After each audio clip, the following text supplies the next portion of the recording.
Telangana joint action committee के अरकान ने आज रियासत के नायब वजीर आला दामोदर राज नरसिम्हा से उनकी क़यामगाह पर मुलाकात करते हुए तेलंगाना रियासत के क़याम में दरपेश मुश्किलात का मुकाबला करने की ख्वाहिश की। इस मौके पर सदरनशीन सियासी जेएसी प्रोफेसर कोदंडराम, मल्लेपल्ली लक्ष्मैया, हामिद मोहम्मद खान और दीगर मौजूद थे। सरकार यहाँ से दिल्ली को भिजाना है, तो ये हमारा डिमांड है। ये डिमांड को हासिल करने के लिए हम हर पार्टी के लीडर से मिल रहे हैं। कल शाम हमने तेलुगु देशम पार्टी के लीडर से हमारा मुलाकात हुआ। आज सवेरे हम मखदूम भवन गए और वहाँ सीपीआई लीडर्स नारायणा साहब के साथ साथ वो पार्टी की लेजिस्लेटर्स एमएलए से भी हमें मिले और हमारी जो बात है वो बताए, उन्हें भी हमें अच्छा सुझाव दिए। तो सारी चीज़ों को जहन में रख के हमारा प्रोग्राम आगे बनाएंगे। आज हम यहाँ पे डिप्टी सीएम के पास आए और डिप्टी सीएम साहब को हम ये बताएं, आप इम्पॉर्टेंट यहाँ की तेलंगाना के लीडर होने के नाते आपके ऊपर बहुत ही जिम्मेदारी है। आप ये सारी मामला जो भी यहाँ रुकावट पैदा करने का कोशिश होगा उसको हल करके आगे बढ़ाना जिम्मेदारी आपका रहता। सब लोगों को मिला के, सब पार्टीज को मिला के ये मामला आगे ले जाना बोल के हम बताएं, मंजूर किए। हमारा रिक्वेस्ट पूरी जिम्मेदारी उठाने का कोशिश भी उन्हें कर रहे, तो हमें बहुत खुशी है। सारे लोग इकट्ठा रहना, अब तो हाल ही की जो सदन हो रहा है, सारी एमएलए से एक साथ रहना, जुड़कर रहना और हमारा आवाज़ मजबूत असेंबली में सुनाना, ये हमारा सारी एमएलए से रिक्वेस्ट है। तेलंगाना रियासत का मुतालबा करते हुए वजारत से मुस्तफ़ी होने वाले साबिक़ रियासती वजीर कोमटिरेड्डी वेंकट रेड्डी ने अब सख्त मौक़िफ़ इख्तियार कर लिया है। आज उन्होंने ज़राए अबलाग के नुमाइंदों से खिताब करते हुए कहा कि अलहदा रियासत तेलंगाना के बिल को असम्बली में मंजूर करने के लिए किसी भी तरह की अड़चन का मुकाबला किया जाना चाहिए और वज़ीर आला एन किरण कुमार रेड्डी फौरी तौर पर असम्बली में इस बिल की पेशकशी के इक़दामात करें। उन्होंने मज़ीद कहा कि इस सिलसिले में TRS और दीगर मुवाफ़िक़ तेलंगाना पार्टियों से भी नुमाइंदगी करते हुए तेलंगाना के क़याम को यकीनी बनाने की ख्वाहिश की जाएगी। आंध्र प्रदेश पुनर्विभजन बिल्लु 2013 సంబంధించి ఇప్పుడే చీఫ్ సెక్రటరీ గారికి అందింది। దాన్ని ముఖ్యమంత్రి గారు చూసి గవర్నర్ ద్వారా వెంటనే స్పీకర్ గారికి పంపాలని చెప్పి తెలంగాణ ప్రాంత ఎమ్మెల్యేలుగా మేము డిమాండ్ చేస్తున్నాం। ఎందుకంటే దీన్ని ముఖ్యమంత్రి గారు కోల్డ్ స్టోరేజ్లో పెట్టే ఆలోచనలో ఉన్నారని చెప్పి మాకు ఇప్పటికే సమాచారం అందింది। తప్పకుండా దీని మీద అసెంబ్లీలో కూడా నిన్న జరిగిన బీఏసీ మీటింగ్లో జరిగిన దాన్ని కూడా మార్పు చేసి దీన్ని వెంటనే చేపట్టే విధంగా మా ఒత్తిడి జరుగుతుంది। అవసరం ఉంటే దీంట్లో TRS కానీ తెలంగాణకు సంబంధించిన అన్ని పార్టీ ఎమ్మెల్యేలు కూడా కలుపుకొని రేపు పొద్దున కార్యక్రమం చేపడతాం అసెంబ్లీలో। అవసరం ఉంటే దేని వరకైనా పోరాడతాం। ఎందుకంటే ఏదో విధంగా 40 రోజుల కాలయాపన, ఎందుకంటే 40 రోజులు అనేది భారతదేశంలో ఇప్పటివరకు జరిగిన అన్ని రాష్ట్రాల్లో కూడా అదే పద్ధతి పాటించారు కాబట్టి ఇవ్వడం జరిగింది। కానీ ఇప్పటికే ముఖ్యమంత్రి గారు గత 5 మాసాలుగా ఈ ప్రకటన వచ్చిన తర్వాత కేంద్ర ప్రభుత్వ నిర్ణయానికి కాంగ్రెస్ పార్టీ నిర్ణయానికి వ్యతిరేకంగా మాట్లాడుతూ మాటల వరకు ప్రభుత్వానికి వ్యతిరేకంగా మాట్లాడుతున్నాడు। చీకటి దందాలు మాత్రం కొనసాగిస్తున్నాడు। ఇవన్నీ కూడా రేపు అసెంబ్లీలో బయట పెడతాం।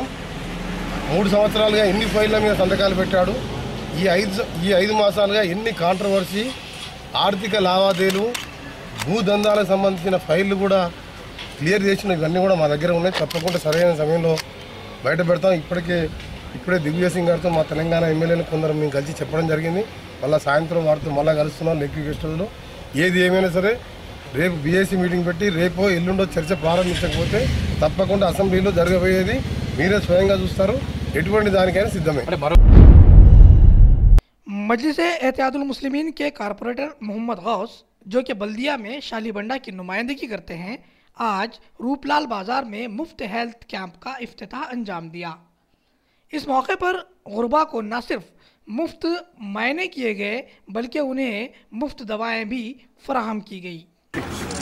कैंप रूपलाल बाज़ार हलक़े शालीबंडा डिवीज़न में मुनक़िद हुआ और इसके अंदर 5 हॉस्पिटल्स, जिसमें केयर बंजारा, यशोदा पंजागुट्टा और ENT कोठी और कोठी मैटरनिटी,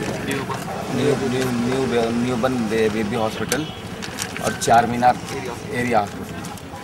और इसके अंदर मुफ्त शुगर टेस्ट, मुफ्त दवाएं और सारे टेस्ट और जो भी कंसल्ट हॉस्पिटलाइज है जिसको प्रॉब्लम है, जैसे कि हार्ट का हो या शुगर का हो या डायलिसिस हो या किडनी का, ENT का, उनको यहाँ से ये कैंप से यहाँ से ट्रांसफ़र कर रहे हैं। मैं बहुत शुक्रगुजार हूँ। इसके बारे में बैरिस्टर असदुद्दीन अवैसी से बात करके ये 2 कैंप लिए थे, जिसका एक खिलवत में चार मीनार एरिया के MLA Ahmed Pasha Quadri MIM party general secretary के हाथ से इफ्तिताह हुआ था। आज उन्होंने असेंबली होने की वजह से इस कैंप का इफ्तिताह मैं अपने हाथों से किया हूँ। और हमारी यही कोशिश है, जो भी गवर्नमेंट का और जितने भी सोशल ऑर्गेनाइजेशन ये मेडिसिन्स, दवाएं, मुफ्त दवाएं तमाम मुस्लिम बच्चों के हिस्सा लेती है और सारे डॉक्टर्स का, सारे हॉस्पिटल्स का, यहाँ के स्टाफ्स का ये साथ शुक्रिया अदा करता हूँ, जो बिल्कुल इस्लाम एरिया के अंदर गरीबों को जो रिलीफ का काम पहुँचा रहे हैं। इसके लिए मजलिस इत्तेहादुल मुस्लिमीन और सारे एरिया के, शालीबंडा के, फतेह दरवाजे के, चार मीनार के और हुसैनी आलम के लोग यहाँ इसका फ़ायदा उठा रहे हैं। इन तमाम के तरफ से मैं शुक्रिया अदा कर रहा हूँ। शिवरामपल्ली के मजलिसी कारपोरेटर हबीब जैन आरिफ ने आज अपने हलके के हसन नगर के करीब महमूद नगर में एक CC रोड का इफ्तिताह अंजाम दिया। इस मौके पर उन्होंने बताया कि जबल नूर, जो कि एक पहाड़ी इलाका है, यहाँ सड़क तामीर करना मुश्किल तरीन काम था, लेकिन कुतेदार और मजदूरों की कड़ी मेहनत से ये काम तकमील को पहुँचा, जिससे मुकामी आवाम को काफ़ी सहूलत होगी। मस्जिद हसनैन जबल नूर महमूद नगर में 4,85,000 की लागत से CC रोड का इनाग्रेशन अमल में आया है। यहाँ पर आवाम को काफ़ी मुश्किल था, क्योंकि ये हिल्स एरिया है जिस पे आए दिन जो है सो ये प्रॉब्लम्स हो रहे थे। और ख़ास तौर पे मैं और हमारे एरिया के सदर साहब, महब साहब मिलकर ये यहाँ पर रोड्स का काम करवा रहे हैं, क्योंकि कई कॉन्ट्रैक्टर्स देखकर ये काम को भाग गए थे, क्योंकि ये हिल्स एरिया है।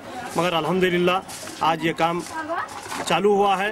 मैं हमारे कॉन्ट्रैक्टर साहब को भी और हमारे एरिया के सुपरवाइज़र को भी मुबारकबाद देता हूँ, क्योंकि ये हिल्स एरिया पर यहाँ पर मटेरियल नहीं आ सकता, मगर लेबर्स खुद एक गंपा माल लेकर कुछ कम 200-300 फीट ऊपर चढ़ रहे हैं, रोड डाल रहे हैं।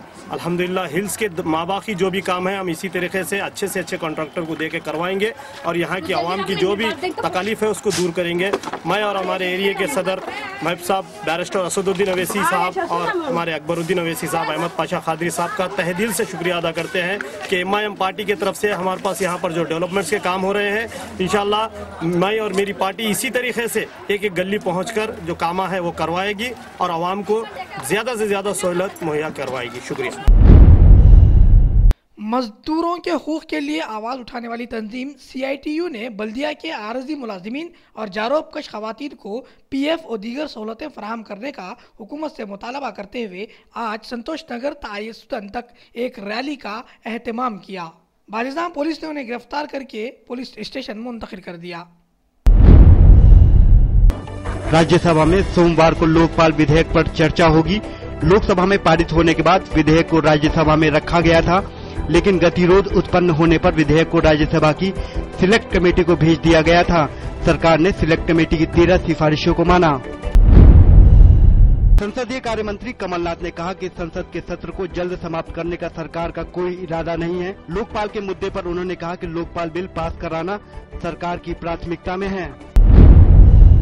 रालेगढ़ सिद्धि में चल रहे अन्ना हजारे के अनशन में अरविंद केजरीवाल के न जाने पर उनके 2 सहयोगियों कुमार विश्वास और संजय सिंह को भेजा गया। बताया जा रहा है कि अरविंद केजरीवाल को बुखार के चलते यह निर्णय लेना पड़ा। सामाजिक कार्यकर्ता अन्ना हजारे का अनशन तीसरे दिन भी जारी है।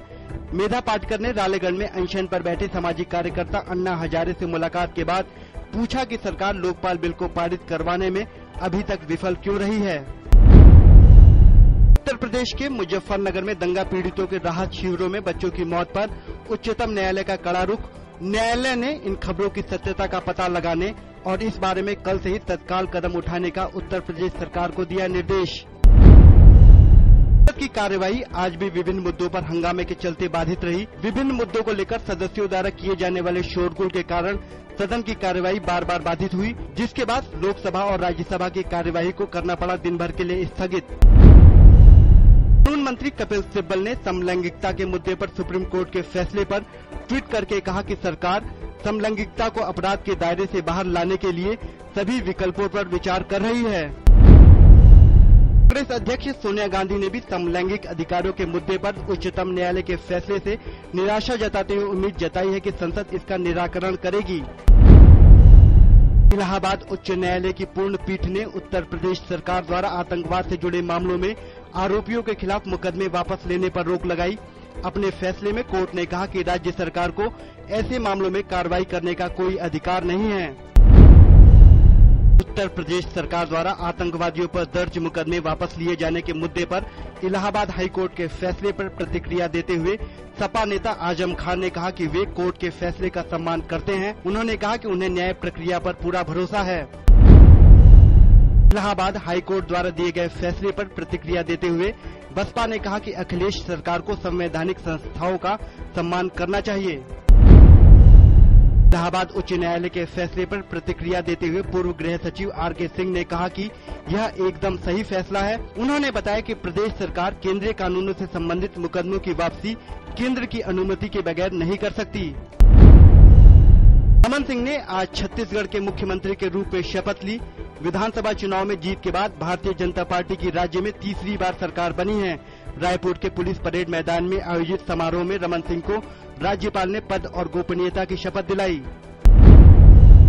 राष्ट्रपति ने तेलंगाना गठन संबंधी विधेयक पर विचार विमर्श करने के लिए आंध्र प्रदेश विधानसभा को 23 जनवरी तक का समय दिया। राष्ट्रपति प्रणब मुखर्जी ने तेलंगाना राज्य के गठन से संबंधित विधेयक को मंजूरी के लिए राज्य विधानसभा भेजा। केंद्रीय गृह मंत्री सुशील कुमार शिंदे ने कहा कि लोकपाल विधेयक पर राज्यसभा की सिलेक्ट कमेटी के 13 सुझाव आए थे, जिन्हें सरकार ने मान लिया है। उन्होंने बताया कि केंद्रीय कार्मिक राज्य मंत्री वी नारायण स्वामी ने इसको राज्यसभा में जल्द ही पेश करने के लिए नोटिस दिया है। केंद्रीय सूचना और प्रसारण मंत्री मनीष तिवारी ने पाकिस्तान की एक अदालत द्वारा भारतीय फिल्मों और टीवी कार्यक्रमों पर प्रतिबंध लगाए जाने के मुद्दे पर प्रतिक्रिया देते हुए कहा कि पाकिस्तान को इस फैसले पर पुनर्विचार करना चाहिए। दिल्ली के उपराज्यपाल नजीब जंग ने सरकार के गठन के विषय पर चर्चा के लिए आज भाजपा के विधायक दल के नेता हर्षवर्धन को बुलाया।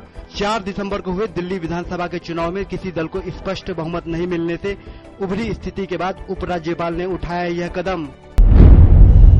अफगान राष्ट्रपति हामिद करजई आज से 4 दिन की अपनी राजकीय यात्रा पर भारत पहुंच रहे हैं। अफगान राष्ट्रपति अपनी यात्रा के दौरान अगले साल अफगानिस्तान से अमेरिका और उसके सहयोगी देशों की सेना की वापसी के बाद भारत से सैन्य साजो सामान की आपूर्ति का आग्रह करेंगे। इटली के प्रधानमंत्री एनरिको लेट्टा ने बुधवार को संसद में विश्वास मत हासिल किया। इसके साथ ही इटली में लंबे समय से लटके पड़े आर्थिक सुधारों का रास्ता भी साफ हो गया है। लेट्टा ने तीसरी बार विश्वास मत हासिल किया। हिंदी साहित्य जगत में दद्दा नाम से प्रसिद्ध राष्ट्र कवि मैथिली शरण गुप्त की आज पुण्यतिथि है। साकेत, पंचवटी, यशोधरा और जयद्रथ वध जैसे कालजयी रचनाएं देने वाले मैथिली शरण गुप्त का जन्म उत्तर प्रदेश के झांसी जिले में हुआ था।